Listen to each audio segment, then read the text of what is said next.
Welcome to our second information session of the year in preparation for the 2025 FOP Family Gathering. And this is an event that, certainly I'm working on throughout the year. And so we wanted to add these information sessions so that people could kind of see everything that's going on behind the scenes and get up to date on just like the helpful tips and information to help them prepare or make decisions about attending the conference. So this conference and all of the work that happens leading up to that wouldn't be possible without the support of our visionary sponsors. So I wanted to just give a quick word of appreciation to our visionary sponsor this year, who is Regeneron Pharmaceuticals.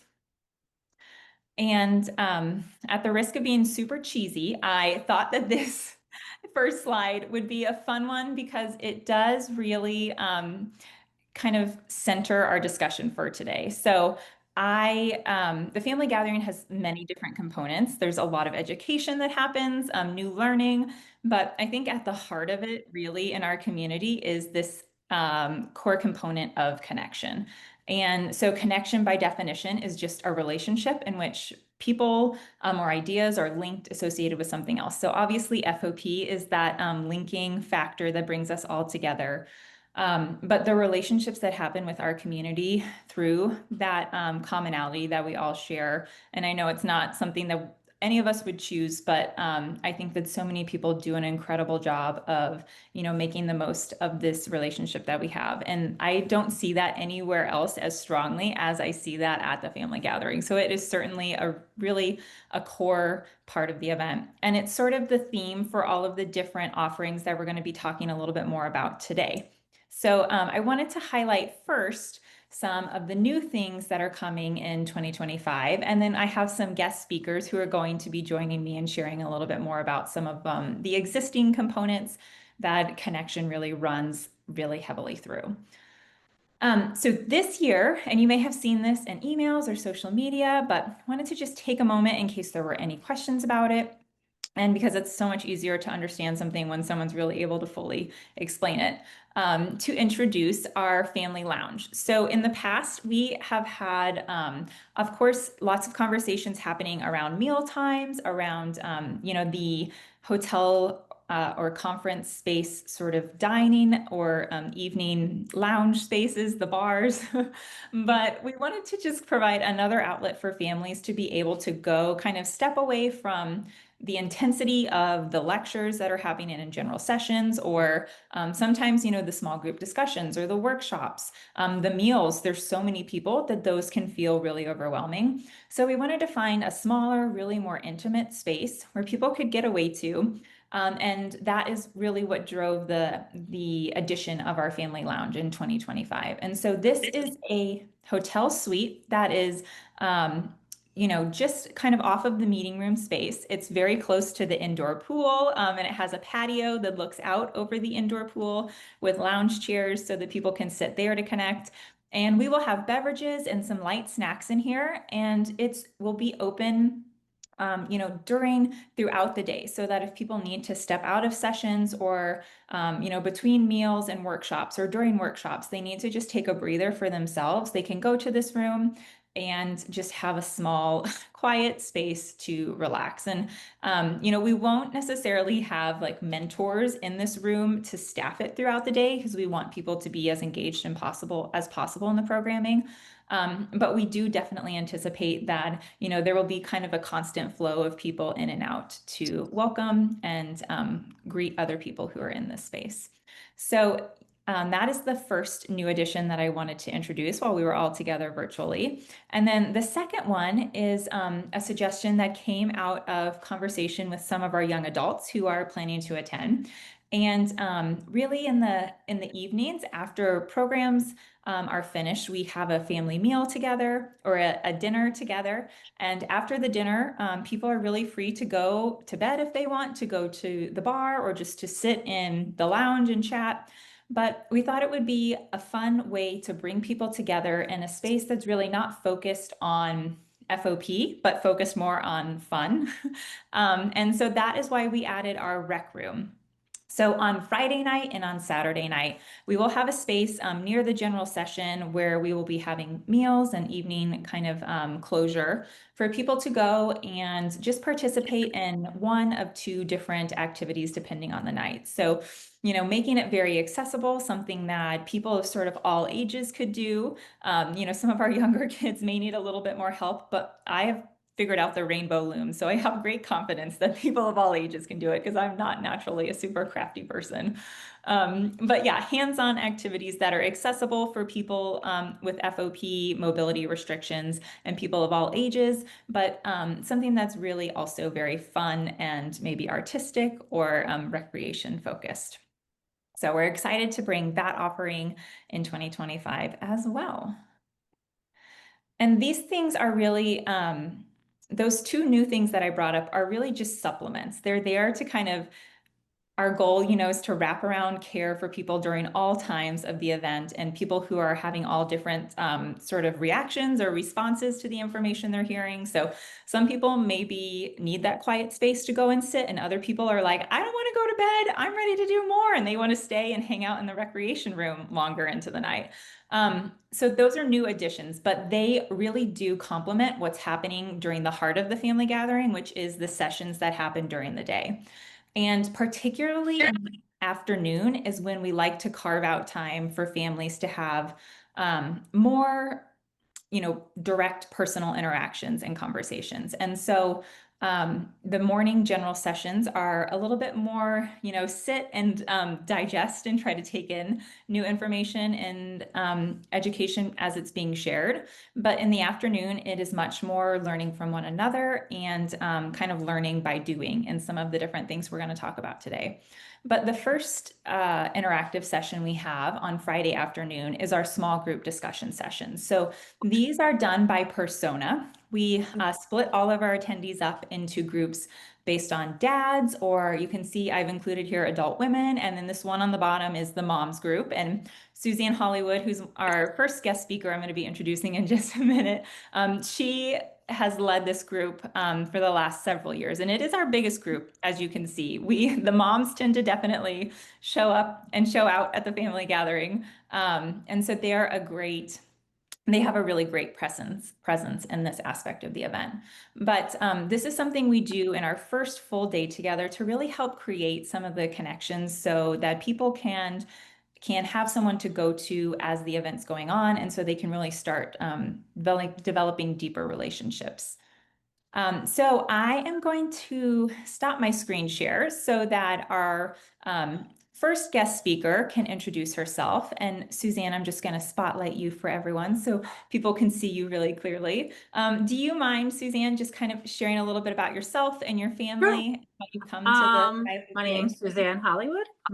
My son Joseph, we're from the great state of New Jersey. My son Joseph has FOP. He was diagnosed when he was 4. He just turned 18 in June and just graduated high school. So we have lots of newness and growing and whatnot in our family right now. And my connection with the FOP community, so I'm not sure where everyone is I'm not sure everyone is in their journey, but when Joe was diagnosed, I pretty much I couldn't do anything. I was actually paralyzed with the diagnosis, I have to tell you, and had to kind of wrap our heads around it and see how we were going to handle it as a family. And then with some very good friends who were just like, what are you doing? You can't not do anything, something. So just kind of dove in. I went to my first fundraiser, which in Pennsylvania, they do like the biggest FOP bingo, right? The biggest bingo in the country, right? And it's totally cool and it's fun. And my husband dragged me there kicking and screaming and crying because I was just really in shock. But I always tell people this, Lynette, who's here, Lynette's my first FOP mom friend, and she's one of my dearest friends in the world. And then you just have to kind of like, okay, brush yourself off and like, I need to get, involved and to do things. And I have to tell you, it's my involvement with the FOP community was great for my son because he got to just meet people who that was their everyday normal, but it was really good for me and my mental health to, as you know, people helped me, I helped others. Um, so then, with the FOP community is, we do fundraising, but um, back in 2018, Amanda Callie, some of you may or may not know her. She's, OG FOP mom. Her son, Ian, I want to say is 33. She did an international FOP moms retreat and um, hosted workshops and all of these things. And so I could never live up to that standard.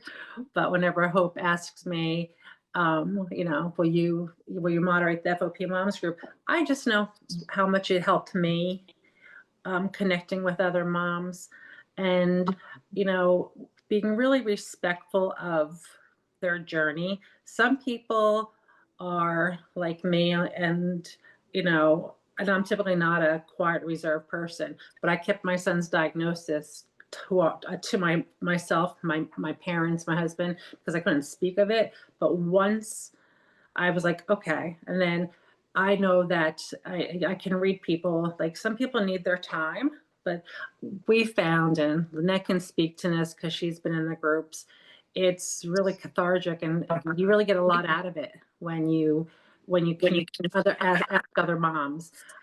There's people in different levels of their journey that can ask questions, or you don't have to say anything or participate. You can just kind of take it all in. It's just a really respectful environment. And you want to know something? That there's tears and there's laughter.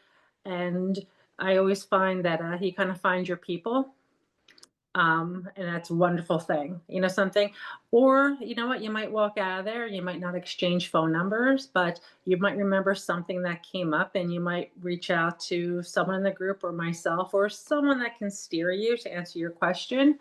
So, regardless of, how much you do or don't want to participate, it's, I don't, it's almost like a really good tool to use, to help yourself along. And and most moms, we're the caretaker in the family. So we're the ones who are organizing things, and a lot of things fall on us. And how different people balance things. And you can't believe what you will learn from other FOP moms, what they have to offer you on this journey.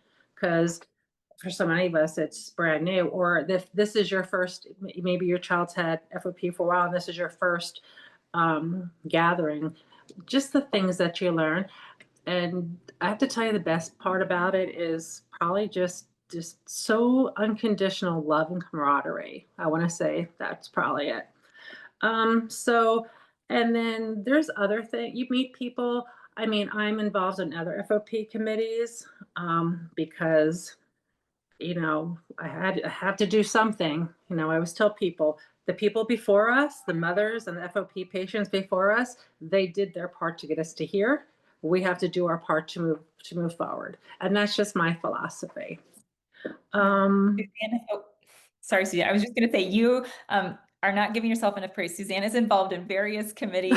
Okay, and she's also the moderator of the Moms Facebook support group. So if you're a mom out there looking to connect with other moms, Suzanne's your girl. She'll get you added to the online support groups. But the role that you have served the last few years at the family gathering as the small group moderator, and I also I meant to say this in the beginning of this section, that the small group discussion for moms in the past has just been 90 minutes. And in that 90 minutes, Suzanne, you're really leading it. And it's been kind of just a icebreaker, like introductory time. Can you tell us a little bit about what that first part of this year's extended session looks like and how you kind of run it as the moderator to create a safe space for everyone? Something is that something like, I don't want to say that there's ground rules, but it is a safe space. And we want people to, because sometimes, we want people to, something that's said in there, if you don't want repeated, that's a safe space for you. It's kind of and it's kind of a place like for you to share your story. You know what? But I can tell you last year, like, we always try to focus on like, what's something that we can focus on. And last year it was really on self-care. Like, something we spent, like, what do we do to take care of ourselves? From the littlest, from the small things to the big things. And then just, moms bouncing ideas off each other, whether it be some people like I've never tried meditation because I can't sit still that long, And on last meeting, I was like, wow, that sounds like something really cool to try. Have I? No. May I in the future? Possibly. But, um, something we do try to have a theme to talk about. Um, and my job is I make sure a lot of people who do know me is that I don't talk the entire time. That's not my goal. You know what? I make myself very accessible after this phone call. Any one of you can take my phone number and contact me. I'd love to speak to you. I make myself accessible, but my role is to really help you guys, to the moms to communicate and to form your partnerships and and to feel comfortable sharing. And there's some things about FOP, God, they're horrible and you don't want to share them. But these are the people that if you need to speak about it with, these are the people who get it. Or there might be those questions you're afraid to ask. And there's moms there with older FOP kids, and there's moms there with little ones.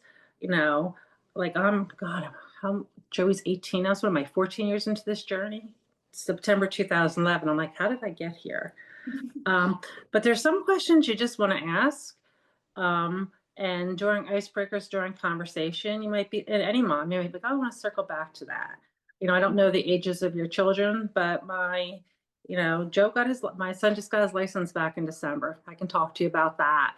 Some people don't think that's possible. Something is that, and sometimes it's just a really good place to cry because you don't want to do that in front of your family. Or so, as I said, a lot of it's cathartic. But something we kind of, my role is to make sure that everyone feels comfortable. Not one person, I don't want to say is dominating the conversation, but sometimes, you do have the parking lot something, or we can circle back to that, or circle back to something after. Like I don't like cutting people off, but I want to be able to make sure that, they're comfortable. Like, let's circle back to this when we have more time to maybe talk about it. Or can I connect them to someone who might have that same experience? And it is a very sacred space. So IFOPA staff are not in that room. It is Yeah, it's just us. In the past, it has really just been mothers. And this year, we are, as I mentioned, expanding that time. And as a part of expanding that time, we are bringing in some special guests from the outside. So the group Gin Chocolate and Bottle Rockets is a musical trio that has led different hands-on workshops. And they are coming to our mother small group discussion to do an hour and a half interactive workshop where they will be working with our moms in small groups to create their own original song. And that song is going to be written with the moms using, their own words and ideas, and then it will be performed by that group. And Tanya, who is also on our call today, she is actually going to be joining them as a drummer. So a member of our very own FOP community will be joining the musical trio. To perform that song that the moms have written together later that night. So this was an idea that, was kind of shared with the community as an option. And it's something that I worked with Suzanne and another mom who's participated in the group for many years now, Lori Danzer, to discuss. And we really thought, especially I think given, that the focus of your guys' conversation in 2024 was about self-care, that this would be a great self-care activity to pursue and to use your time together to create something that feels very like a work of your art, of your shared collaboration. So, Suzanne, do you have anything that you want to add about adding that new group to the mix this year? Something, I'm just really excited about this. And it's, I can see some people thinking it's like, I'm not really sure how this relates, but it's more of, something when so now if you don't know people, so now you're collaborating on them. It's really kind of, when you do an activity like this, it kind of just, it's making connections. You might learn something about someone. And I find that anytime we do anything that's creative, and I'm sure Lexi can speak to this because of what she does, you see something different in people. You really do. You see something different in people, or just what they. Something as I said during my mom's retreat, I made so many great connections with people that, and where you're not going to feel not going to feel uncomfortable being like, hey, texting people a couple weeks later, da da da da, and just checking with them. And you want to know something? FOP is really heavy sometimes, and just doing something light and like creating a song together to me just sounds awesome. Yeah. Just sounds awesome. So we are excited to add that as sort of a step two of the Moms mini retreat. And then another addition that we'll be doing, actually, we'll be bringing the dads participants together and doing a third activity with the dads group that is actually going to be facilitated by a mental health professional from the organization called Give an Hour. And they are someone who's partnering with the IFOPA to provide just more education and resources around navigating mental health and accessing the different techniques and tools that can be there to support us as we're going through the constant highs and lows of life with FOP. So that is another workshop that we will be sharing more information about soon, but we thought it would be a really helpful thing to incorporate into this sort of expanded format of half-day mini retreats to bring these two separate groups of moms and dads together to give them a time to kind of discuss some of the things that they're both learning in their own separate spaces jointly together, because it is such a partnership for so many of our families. And So, the dads group has expanded, which is really exciting yeah. because I don't know, your husbands, partners in life sometimes, and they they're nothing like the moms group, but I find that they just make good connections with each other, that even if they didn't speak about FOP the entire time, they've made this connection of that, if they want to meet later and they do want to go for a drink or the craft room or whatnot. I mean, I think that's really good. So, Yeah. so as I Well, said, hope, please share anyone new. Um, please, if I'm not already connected with you on Facebook and you'd like to be, you're not forced to. If you want to be connected with me, I'd be more than happy to. Something I really connect with people on. I try, I connect with people on the level that they're most comfortable with. But after you can ask Hope for I'm a great person to text. Or I stay close to Facebook because my FOP family. But please reach out to me if you have any questions. And that's not even about the family gathering, about anything. So. well, thank you so much for joining us, Suzanne. I know you have a busy time of the year with Joey's graduation. You guys have celebrations coming up that you've been planning for, but I appreciate you taking time to share No, your they're happy to. experience. I'm excited to see new faces in Minnesota. Woo! Yes. Minnesota. Suzanne is our hype woman. She always brings the excitement, which I appreciate Hey, you want to know immensely. something? I would never go to Minnesota except for this. So good. I get to see another state. There you Something. go. I like, yeah, I would never go there. That just sounds like a lot of snow and cold, but I hear wonderful things about it, and I'm happy to go there. And you want to know something? We always look forward to it. Like we always I'll be just like, well, we went to the last few. I was like, I'm not. Maybe next year, we'll skip. And then why? I was talking to Lexi's mom about this, Christy, who is one of my best friends. I was like, why I'm there? I'm already getting FOMO of not going the following year. So I'm always like, okay, let's put this in the calendar. I'm in retail, so working my calendar around it. So. But I'll Yeah. be welcome to meet everyone who I haven't met before. I wanted to follow up on something that Suzanne mentioned. So this was our dad's group in 2019. That was a long time ago. I haven't gotten an updated, I haven't had a photographer sneak in there to get an updated one, but last year it was rivaling the size of the mom's group. So I think Yeah, last I year was so we had proud. like 26 or 27 dads, which was incredible. And yeah, really great to see those numbers growing and that community growing together with it. But we do have to move on now. Thank you so much, Suzanne. There was a lot to cover with those small group discussions. They're a powerful thing and they've been happening for a long time. I think as long as symposiums or family gatherings have been happening, the people had these small groups. But something else that we do that is a little more sometimes topic specific. So we hold interactive workshops also in the afternoons. These typically happen on the second day. So on Saturday afternoon, after lunch and our morning of general session presentations, we do break up into small groups again.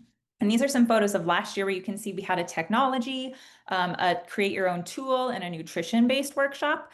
So we do like to, get those smaller groups together because while there is new information and knowledge being shared, this is really also still a very valuable opportunity for community members to share their own experience and to ask questions that relate to their personal lives that not only the facilitators are there to answer, but other attendees might chime in because FOP is so unique and it does impact everyone differently. And so one's experience may be completely different than the facilitators or the topic, the insight that's being brought to hand, but someone else in the room might have had an experience that benefits their sort of learning. And so these are an exciting part of the event. And this year we have 3 additional workshops that we're doing to start off our Saturday afternoon together. And the first of those is really focused on building a creating an effective support system. So our given hour mental health specialist is going to be there to help me dialogue and share some tools for that topic.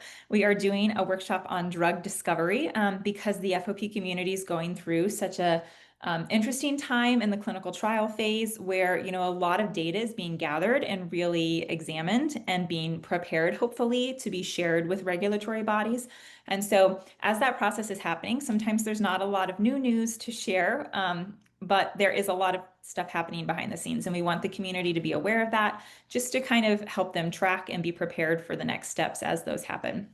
But the third workshop is the one that we are here today to talk about. And our next guest speaker, Kim Biro, is going to be co-speaking in that. And this workshop is lymphatic drainage for FOP-related pain and swelling. And so I am going to first turn it over to Kim so that she can introduce herself before we dive a little bit more into the heart of this workshop. So Kim, do you mind just telling us where you're from, what your connection to the FOP community is, and how you're involved with the FOP community? For sure. My name is Kim Biro. My son Trent is 15. He was diagnosed January 2024. So that's when our lives changed and hit a wall. And so in the meantime, we were waiting. So when we were waiting for Trent to be diagnosed, it was December 2023. We were in the process of getting all the tests done, everything, waiting for the results to come back. We were pretty sure the diagnosis was going to be FOP. We were praying it wasn't, but it was. So in the meantime, my daughter was home from university, and her name is Hope as well, and she was home from university. And I said, Hope, you got to watch your brother. I've got to go to the library. I've got to do some research. So I took my MacBook, I went to the library, and just started trying to navigate the FOP world. When I was doing my research, I came across Dr. Kaplan, obviously, Dr. Angela Chung, and Dr. Clive Friedman, and he's a dentist, obviously. I'm a dental hygienist, so I know how the dental world works. I'm like, if he knows a specialist, like maybe that could be one of our answers as well. So that day, and it was right before Christmas, but it was on a Friday, so it was like a busy time where everybody be with their families. I shot emails off to all 3. I heard back, got a response that night from all of them. So I was like really touched, and because I felt pretty alone right then. Dr. Friedman had messaged me that night, and we were in communication for like an hour and a half, texting back and forth. So then when I was found Dr. Kaplan online as well, I said to Trent's dad, I said, I'm thinking we should go to Philadelphia and just meet Dr. Kaplan. I think he needs to be our pretty much our what we now call our lighthouse. He's our guiding light. So by January, I think it was the 22nd or 23rd, we were in Philadelphia meeting Dr. Kaplan. So Trent was just at that age where he was too young for some of the trials yet. Obviously, we couldn't participate in any of the US trials. So we didn't know what to do, didn't know where to turn. And fast forward a little bit, there was 2 trials that came up, and just the universe looking after us. Then they lowered the age for a couple trials, so Trent was able to get into the one trial with obviously with Dr. Kaplan's. He was wonderful, his guidance. So in the meantime, Trent was flaring every 5 weeks. And I personally believe it was just because of puberty as well. He did fall off his bike. That's what triggered it. But we're very, very, very blessed now. We look back and see Trent he's had all his vaccinations. He's had 2 or 3 surgeries without any issues. Hope and him used to wrestle like it was nobody's business. And we never had a flare. So I believe it was kind of the chemicals and puberty and stuff like that. In the meantime of us getting into the trial, I was trying all the holistic things I could try without giving him anything. Like I was thinking about I was doing a lot of reading and just trying to think outside the box. I was in touch with Dr. Kaplan because I wanted to start giving him turmeric, and he said, no, hold off. Because he had to be clear from getting in if he got into a trial. In the meantime, for myself, I love holistic stuff. It's just, I'm a nerd. I like to read up on all that and investigate it more. So my acupuncturist had mentioned lymphatic drainage to me. And I'm like, oh, he can't have any treatment. She's like, but I think he could, because it's very light and it's gentle. It's not like a registered massage therapist. The touch is so light, it's almost like it gives you goosebumps. So because with our heart pumps the blood through, our lymphatic system has no pump. So only way to get lymphatic fluid moving is through movement, swimming, that kind of stuff, and massage, the lymphatic massage. So I contacted Dr. Kaplan, and he gave us the green light. So in the meantime, I wanted to try the treatment myself first, just to see if it would be feasible for Trent. And I gave Trent's medical history to our lymphatic massage girl, Sophia, she'll be in Minnesota with us as well. And she's absolutely lovely. Everyone will really like her. So we brought him in for a treatment. He was in a flare so he was in a flare, and he was in quite a bit of pain. So I asked his dad, I'm like, because he was out of town, and I said, could you bring Trent into town? Like we live in different towns. And he's just like, I said, just hear me out here. Let's just try it. We have to try something. And I have to document the things that we're trying and see if we can find something that works. So he brought him into town. Trent's pretty tough. He doesn't cry. He was sobbing when he got there. He's in so much pain. And Sophia saw him and did a treatment on him. And like before he left the office, his treatment was a half an hour. He was completely out of pain. So fast forward, that was probably August last year, July or August last year, he had his first treatment. So then in the meantime, we got accepted in a trial. So we were over the moon for that. So he started the trial September 12th, 2024. And that in conjunction with his lymphatic drainage, he has treatment once a month. Sophia has also gave me a crash course on it. So I'll do treatments on Trent, but just when he wants it. He's a teenage boy. He doesn't want his mom touching him. But what I'll do is we do like reflexology on his feet as well. So if he's just sitting on the couch on his phone or whatever, I just rub his feet or just gently like just rub his back and stuff like that. But I am over the moon to like share the difference like we see in him. It's absolutely incredible. Like it looks like Trent has lost 40 pounds from the inflammation dropping in his body. From him flaring every 5 weeks in January 2024 to the time he started his lymphatic his lymphatic drainage plus the trial, we've not had one flare. So I'm over the moon. Like he's got some mobility back. He in that short period of time he lost mobility from here to his elbow, both sides, and his neck as well. He can now turn his neck almost full like he could before. And with his arms, I was taking him to the pool because that again is like it's good for lymphatic drainage to just the pressure on his body, the water. But when we'd come out of the pool, I'd take a towel and slide it under his armpits because he couldn't raise them. But now he can like raise them right out. So we're absolutely thrilled. So we were in Punta Cana 2 weeks ago for his Make a Wish, and he did get a bad sunburn, which I was kind of like. And then he got up the next day. He had a big. We in the dental world we call it petechiae. It looks like a big hickey. So it was massive on his back, and it was from the sun.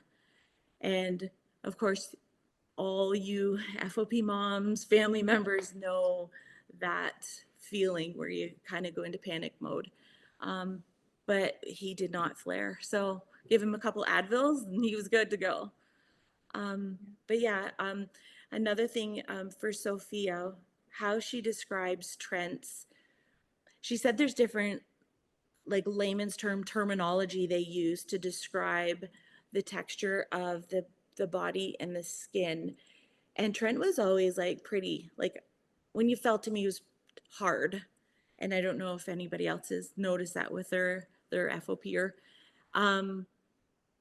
but now that I've noticed he's been in treatment, he's squishy like us. And Sophia had said that that's because they're how they describe it. Trent was more woody when he started to come in, and now he's doughy and he's squishy like us. So we tease him, and yeah, and he used to have, which I wasn't aware of, but he had a lot of inflammation around his spine.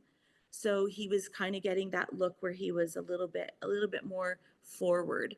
But now his body's completely upright again, and the inflammation's gone around his spine. So we're thrilled because Sophia has taken a lot of detailed notes on Trent. We analyzed the poor guy to death just to find answers and to see where we can take it from here. But since he started, he would cry walking from our kitchen to his bedroom. He was in so much pain when he was in a flare. But now he's walking 4 kilometers a day. He's like, I got to keep my mobility. And he'll go for long walks every day. So we're just over the moon. We, like so many prayers have been answered. So I think Thank you. you're welcome.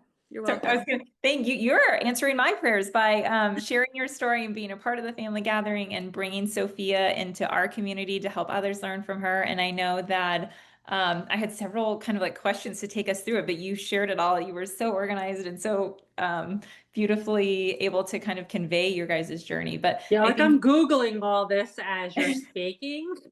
I'm like, this is really cool. And you yeah, guys, but if you guys, like, I mean, for me, I'm like, Trent, we have to get in the pool. He didn't want to go. I'm like, it's okay, bud, we got to get in the pool. We got it. And even just if I would get him in the pool, I'd notice a difference. And even now with his lymphatic, he teases me. I love Qigong and Tai Chi, And he's like, Mom, is this some of your Qigong stuff? I'm like, yes, it is. Get in the car. But it's not. It's just the holistic part of it. We had to explore what we could because there was no other options for us. Well, and Sophia was also, she is an incredible part of the team. And I'm so excited for people to meet her in Minneapolis because the way that she has dedicated a significant amount of her work to learn about not just Trent, but FOP. I know she has been reading the treatment guidelines and, wanting to stay in touch with the FOP experts to make sure that she's aligning with, all of their years and the hundreds of people they've seen and the experience and insights they have. So she is a treasure as well. And the fact that you both found each other and have been able to have this huge impact on Trent's FOP journey is just incredible. So I was going to say that you, though, are much more involved in the community. You are a part of the Canadian FOP community, and you've attended they held their first meeting in quite a while in June. And you'll be coming to the family gathering for the first time, obviously. Do you want to add anything about just how being a part of that tight-knit community, especially in Canada where there's so few families, how that's impacted you, like on a personal level, and kind of help bolster your support in other ways as a caregiver? Of course, yeah. I went, my best friend, her and I went together, and she's been my biggest girlfriend supporter ever. And we went, and like I've had a lot of great days in my life. I have to be honest, those were one of the two best days in my life. I have to be completely honest.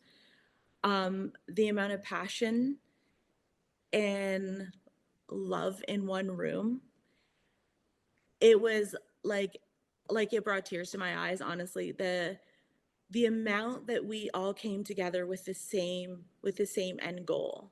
And they kept saying, we all have gifts in this room, and we all have to put our gifts together, and we all have to be we all have to share. We can't hold back information.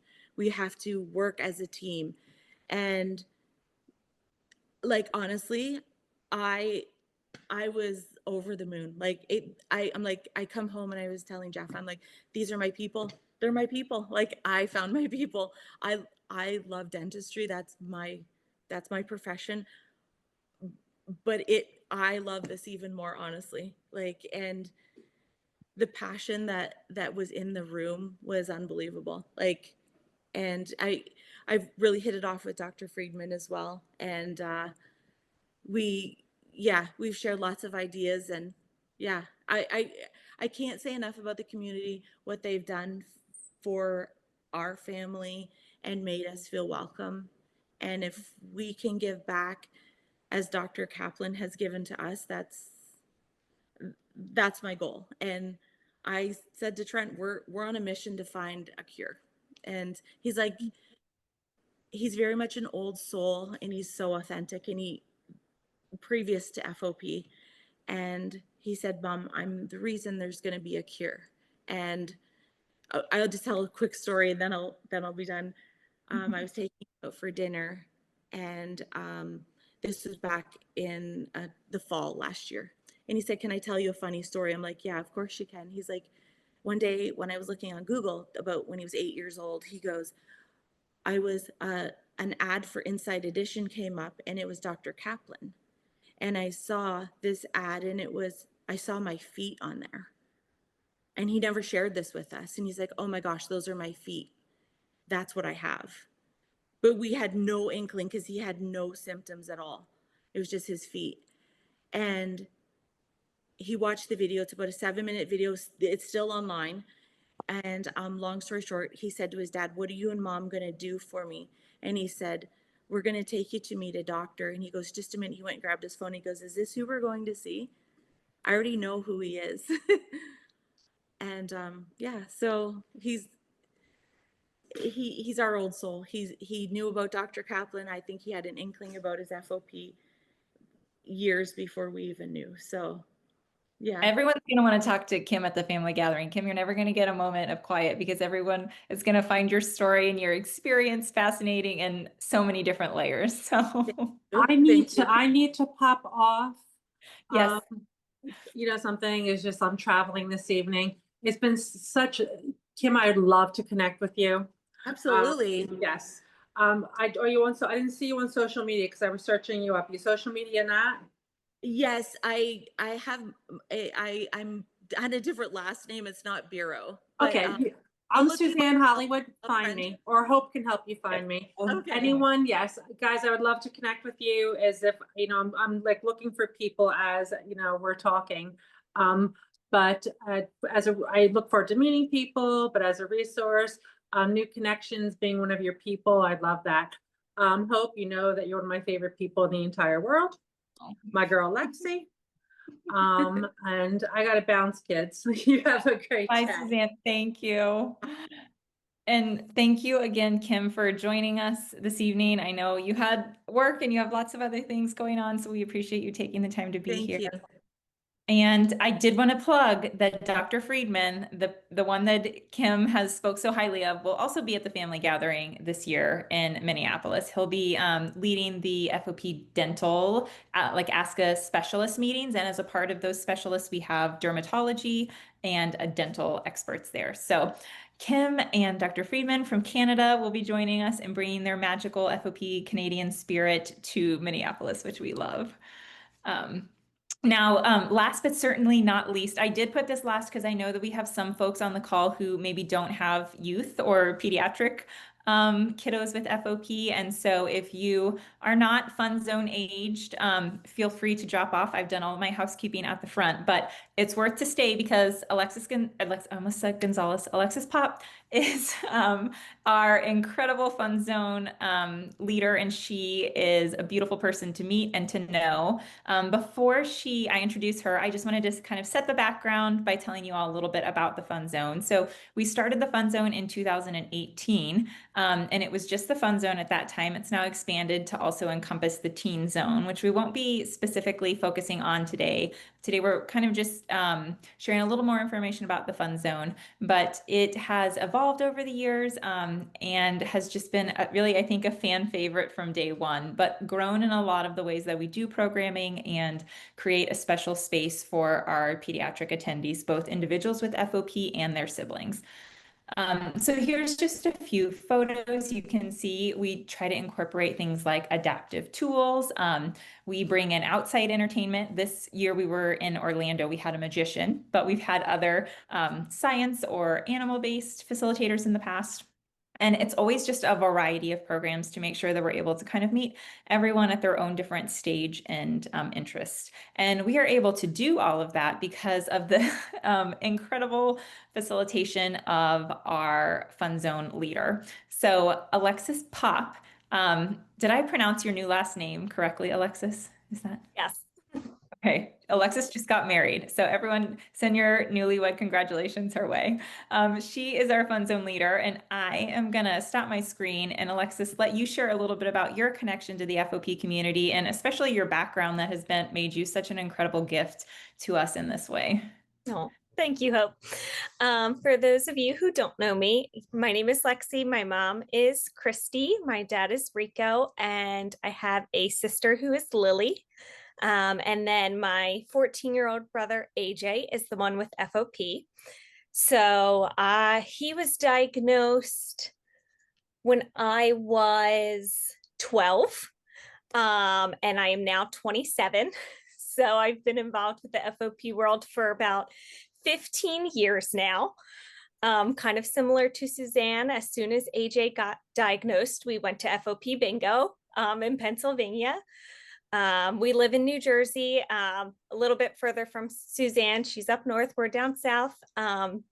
So I have been obviously very involved with caring for my brother because of our large age gap. I have had the opportunity to become one of his legal caretakers. So I have done that during my semesters off while I was in college.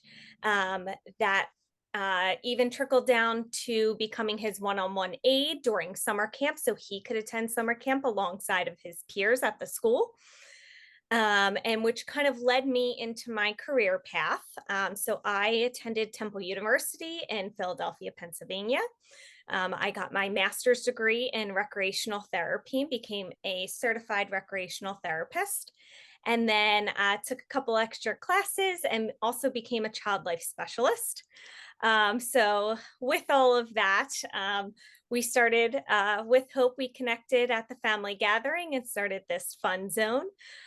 So right now, I professionally work inside of an inpatient children's rehab hospital. So all ranges of things, babies to teens, anything from chronic illnesses to acquired injuries and rehabilitation. So I'm very familiar with the hospital world and rehabilitation worlds, assistive devices, and all of those things. So I often bring my personal life expertise into my care with my patients and families inside the hospital, and then things I learned from other people I'm able to bring back home as well. I work alongside occupational therapists, speech therapists, physical therapists who I'm constantly bouncing ideas off of. My brother had a surgery a little while ago and actually attended therapy at the facility that I work at. So I was able to share kind of a little bit more of my personal self with my professional life and let those two merge a bit more. But it was so wonderful to see those two worlds collide because I know what I do impacts my home life and that my home impacts my work. But to see it firsthand um, was truly quite something. So really on a daily basis as a recreational therapist, I'm planning activities, I'm adapting toys and recreational and leisure activities and finding ways for kids with disabilities to participate alongside their peers truly to get them to be able to do things that they want to do. And then as a child life specialist, I'm really focusing on reducing kind of the social, the emotional stressors of being in a hospital, of dealing with a chronic illness, of the ups and downs, the highs and lows, everything in between. Socially, how do you interact with peers inside the hospital, at school, at home, in the community? So really focusing on the whole body and the whole person. So then when we go to the fun zone, it will be myself, and then I'll have a partner with me. So we'll be two people running the fun zone.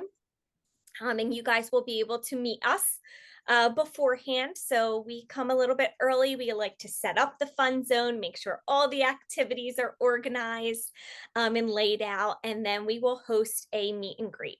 So during that meet and greet, we can come, we can talk, we can meet your littles, and we will get a deep dive into all of the information that is needed to take care of your little one. So from the check-in and check-out process, we will have them signed in and out of the room. So you guys can sign them in and out so they're just not wandering around the conference zone. As Hope said, we have a teen zone. So if they're kind of old enough, we can let them bebop back and forth if you allow. So we'll get all of that information. We'll get information about toileting needs, what level of assistance they need, different types of allergies. We will provide snacks in the fun zone and water bottles. So we like to get all of that information, even the nitty gritty things. Like Suzanne had said, her son, Joey Hollywood, participated in the fun zone for many years before he upgraded to the teen zone. But he gets a lot of anxiety and stress when balloons are around, with fear of them popping and not being able to have full range of motion in his neck. So that was something we noted, and do not use balloons for like a balloon toss, or we might be able to adapt specific activities based on your little one's social, emotional, physical, and sensory needs. We will take all of that into consideration. We want to know your child, and we want you to feel comfortable dropping your child off so you can truly attend to those lectures, to that mom's group, to your all of the special projects and things and tables. There's so much to do and see.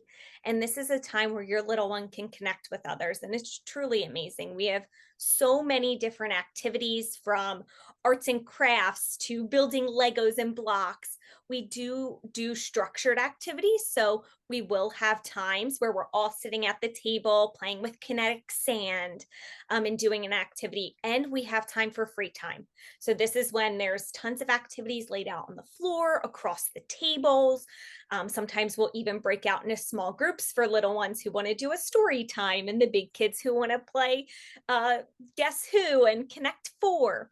So we really will meet your kiddos where they are. If they wanted to take a break, we will most certainly let them. You know what I mean? We try to have like nice seating, or even like a little floor mat, so we can have space for them to feel comfortable. You are more than welcome to come into the fun zone with them. And we often have adults with FOP pop in as well, which is really nice to have them connect. We had a wonderful session led last year by an FOP, an adult with FOP, Kimmy. So she did a great activity. She uses an assistive mobility device, an electric scooter, and all of the kids were asking, and she also has a cane. So when she walks, she can use that. And they were like, what's this? Can I try this? Let me see this. So whether we're doing a ball toss, or picking up rubber duckies out of a swimming pool with little reachers and grabbers, or just seeing an FOP community member and their cane and their stickers on their scooter, your kid is able to make those connections. And I can say firsthand, it is wonderful to see kind of the older kids really attached to the little ones, and they buddy up. I oftentimes have some of those like 13, 14, 15-year-olds who say they want to go to the teen zone, but actually end up coming back to the fun zone. They peek in and they say, well, what are you guys doing? And we're like, oh, well, we're going to do this. Well, I can help the little ones with this. And I'm like, yes, you can. So it's a way they still really enjoy it, even when they turn 15 years old. They don't mind being next to a 4-year-old or a 6-year-old. They truly enjoy that. Oftentimes they are the ones being taken care of. So much attention is on them, and we are constantly helping them with activities of daily living and everything. It really gives them a sense of empowerment, and the ability for them to be able to help somebody else that they can connect to is truly wonderful. And I don't think you can get this experience anywhere else besides the fun zone. Yeah. Thank you, Alexis. You as well kind of had your ducks lined up and you just ran with it, which is beautiful. I just wanted to add a few things. Yes. So Alexis it's very much a team effort between Alexis and I to kind of plan the schedule. And we do create a schedule. We usually have it done to send out to families like 2 weeks prior to the event starting. So as parents, if you register someone who is Fun Zone aged, you'll get your own separate sort of follow-up email kind of introducing you to Alexis and our co-facilitator who will be there. And then also just sharing more details about, what the schedule is going to look like and who are some of the outside vendors we'll be bringing in. So this year, also thanks to Tanya, who is a member of the FOP community, who's volunteered her time to help find some great vendors. We'll have the Minnesota Zoo joining us with a live animal exhibit, and then also the Works Museum, which is kind of an engineering building. They do outreach programs, but they'll be coming and doing fun activities with our kids.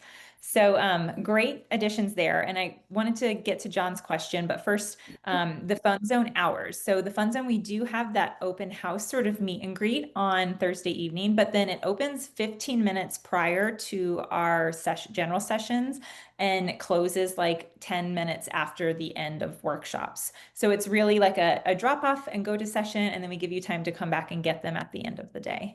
And John, you were asking about lunch. So we do close the Fun Zone for lunch. At the end of our morning general session presentations, parents will have time to go and pick their kids up from the Fun Zone, and then we all eat lunch together in one big room, so that kids are getting those meals like breakfast, lunch, and dinner with their family, because meals can be challenging. I know I struggle with meals with my kids, and sometimes it's one of those things that it's easier for parents to be there to kind of be able to facilitate that aspect of the day. So meals will be done as a family, and our entire group will be together, as the Fun Zone will be closed during mealtime. So If there are any other questions, I would love to get to them, but I also wanted to be mindful of time. And Alexis, I think you covered everything. You're such a, as I said, a gift to the community. And every year, I'm just so thankful that I have you as a resource to kind of, as a fellow child life specialist, to kind of bounce ideas off of. But then, of course, when you are able to be with us in person to facilitate this offering, it's just incredible. You do a beautiful job. And there was a question about number of children. So that really varies from year to year. I think, Alexis, last year, did we have like 15? John, I can send you a number because Yeah. that's probably not exact, but I think the year prior was more, and then the year before that was a little less. So it really fluctuates. I would say always around like that 10 like, to well, 12. Yeah. yeah. Yeah. And there are also kids, as Alexis mentioned, who are old enough where if you're 13, you are eligible or able to go into the teen zone. So it just kind of also depends on, if those teens are opting to hang out in the teen zone or if they want to spend more time in the fun zone. But we do have, for children who are under the age of 2, we do require there to be 2 and under, sorry, a 1-to-1. So a parent or someone has to stay with that child because we just don't have the ratios to have that coverage for littles. And then we do also rely on volunteers. So we are, in the past, we've used a child life department. When we were in Orlando, we had child life intern or students or interns come and volunteer their time. And we do background checks. And I have conversations with all of those people prior to their involvement. We have had PTOT students who are specializing in they've led some of our adaptive equipment exercises. The rubber ducky reacher that was led by PTOT students in Dallas 2 years ago. So we do also rely on volunteers to help with our ratios a little bit because obviously we don't want to leave our staff too spread too thin. So. And no, you do not have to sign up. So the way we do our workshops, this is sort of a pivot from Fun Zone to our interactive workshops. This next question was, so our interactive workshops, we do like rotating stations. So we will offer each workshop 3 times and groups will be, our larger community will be broken up into 3 groups and you'll kind of rotate through the different workshops with your group. That way each group gets a chance to experience each workshop, but it's not all 100 people in one workshop at once. It's smaller, much more manageable sizes. So.